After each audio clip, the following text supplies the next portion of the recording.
السلام عليكم ومرحبا بكم في قناتكم لتعلم اللغة الفرنسية. لا تنسوا الاشتراك والضغط على جيم. في هذا الفيديو سنتعرف على متى نستعمل avant, après, devant, derrière, en avant, en arrière, à l'avant, à l'arrière. نستعمل avant قبل و après بعد عندما نتكلم عن وضعية ما في الوقت. Position dans le temps. ونقول avant 2 heures قبل الساعة الثانية. Après 2 heures بعد الساعة الثانية. Je ne dors pas avant 2 heures du matin. Je ne dors pas avant 2 heures du matin. لا أنام قبل الساعة الثانية صباحا. Finis ton travail avant d'aller jouer. Finis ton travail avant d'aller jouer. أنجز عملك قبل الذهاب للعب. Je me sens fatigué après 2 heures du sport. Je me sens fatigué après 2 heures du sport. أشعر بالتعب بعد القيام بساعتين من الرياضة.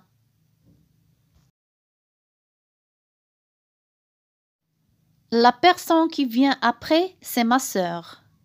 La personne qui vient après, c'est ma sœur. الشخص الذي يأتي بعد هي أختي. ونستعمل devant أمام و derrière خلف عندما نتكلم عن وضعية ما في الفضاء. Position dans l'espace. Devant moi أمامي. Derrière moi خلفي. Il est resté devant moi sans bouger. Il est resté devant moi sans bouger.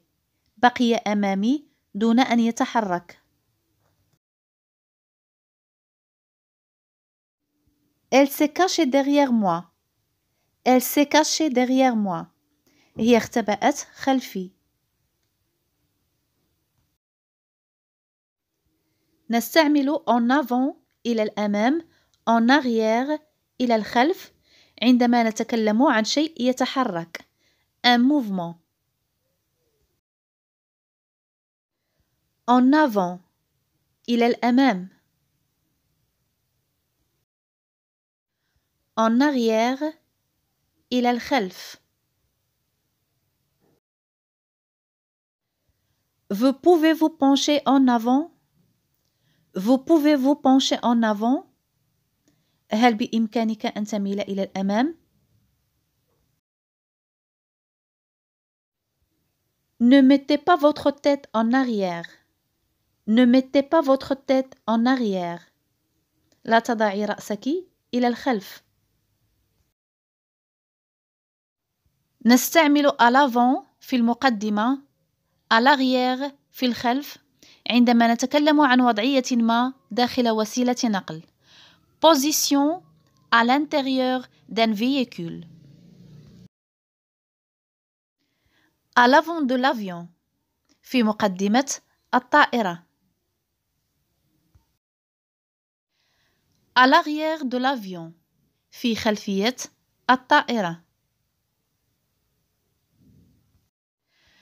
Vous voulez vous asseoir à l'avant de l'avion? Vous voulez vous asseoir à l'avant de l'avion? تريد الجلوس في مقدمة الطائرة؟ Vous voulez vous asseoir à l'arrière de l'avion? Vous voulez vous asseoir à l'arrière de l'avion? تريد الجلوس في مؤخرة الطائرة؟ سأقدم لكم سؤال. نقول j'ai caché mon argent arrière les livres أو نقول j'ai caché mon argent derrière les livres. ما هي الجملة الصحيحة؟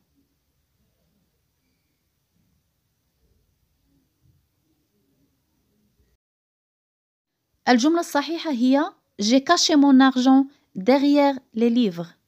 خبأت نقودي خلف الكتب. لأننا نتكلم عن وضعية في الفضاء. Position dans l'espace.